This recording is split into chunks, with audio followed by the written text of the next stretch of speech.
आज से देश में कोरोना वैक्सीन के लिए विशेष अभियान शुरू होने वाला है। क्या हम 11 अप्रैल से 14 अप्रैल पूरे अपने राज्य में टीका उत्सव मना सकते हैं?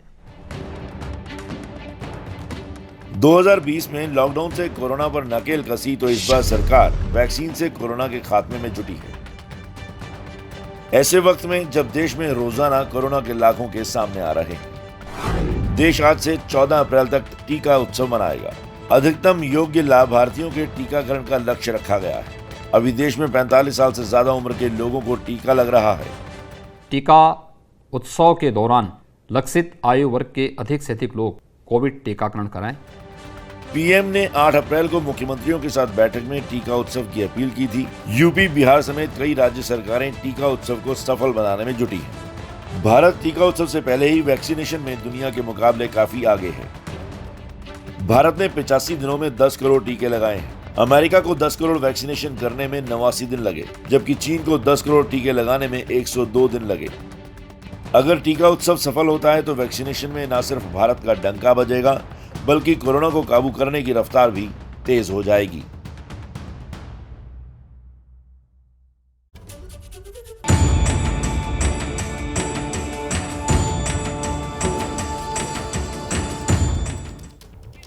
शगुन, पीएम मोदी ने टीका उत्सव मनाने की बात तो कह दी और आज से टीका उत्सव मनाने की पूरी तैयारी भी है, लेकिन इस बीच कुछ जगहों से वैक्सीन खत्म होने की तस्वीरें भी सामने आ रही हैं। देखिए।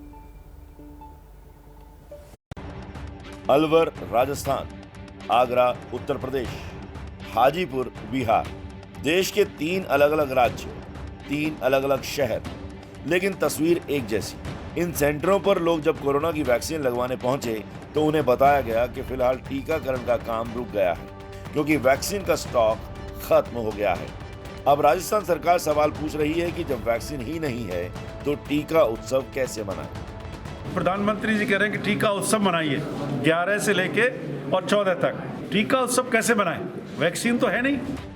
राजस्थान से पहले महाराष्ट्र सरकार ने वैक्सीन की कमी का दावा किया था।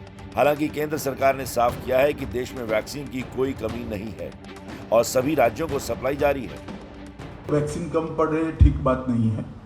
सब राज्यों में वैक्सीन उपलब्ध कराए गए हैं और जितना चाहिए उतना उपलब्ध हो रहा है। देश में कोरोना के सबसे ज्यादा मामले महाराष्ट्र में हैं, लेकिन वहां पर आज लॉकडाउन है और आगे इसे बढ़ाने के संकेत मिल रहे हैं। ऐसे में सवाल है कि महाराष्ट्र में टीका उत्सव कैसे होगा और कोरोना की रफ्तार कैसे काबू होगी।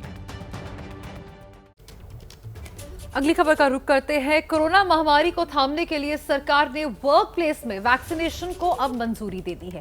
इससे जुड़े जितने भी आपके सवाल हैं, आपके जितने भी दिमाग में सवाल है, उनका जवाब आपको मिलेगा हमारी इस रिपोर्ट के अंदर। दफ्तरों में कब से कोरोना वैक्सीन लगेगी? आज यानी 11 अप्रैल से दफ्तरों में भी वैक्सीन लगेगी। वैक्सीनेशन किन किन दफ्तरों में लगेगी? सरकारी या प्राइवेट ऑफिस दोनों, लेकिन कम से कम 100 लोग वैक्सीनेशन के लिए तैयार हों। कितनी उम्र तक के लोगों को दफ्तर में वैक्सीन लगेगी? 45 साल से ज्यादा उम्र के लोगों को सिर्फ जगह का विकल्प बढ़ा है, प्रक्रिया नहीं बदली। दफ्तर में वैक्सीनेशन से क्या फायदा होगा? कर्मचारी बाहर नहीं जाएंगे, संक्रमण का खतरा नहीं बढ़ेगा। अगर वैक्सीन की पहली डोज सेंटर में ली तो दूसरी दफ्तर में ले सकते हैं क्या? नहीं, इससे अलग अलग वैक्सीन मिक्स होने का खतरा है। क्या दफ्तर में वैक्सीनेशन के लिए रजिस्ट्रेशन कराना जरूरी है? बिल्कुल, ऑफिस में वैक्सीनेशन के लिए भी कोविन पोर्टल से ही रजिस्ट्रेशन होगा। क्या ऑफिस में वैक्सीन लगवाने के पैसे देने होंगे? अगर हाँ तो कितने? निजी अस्पतालों जितनी कीमत देनी होगी, 150 रुपए प्रति डोज और 100 रुपए सर्विस चार्ज, कुल 250 रुपए।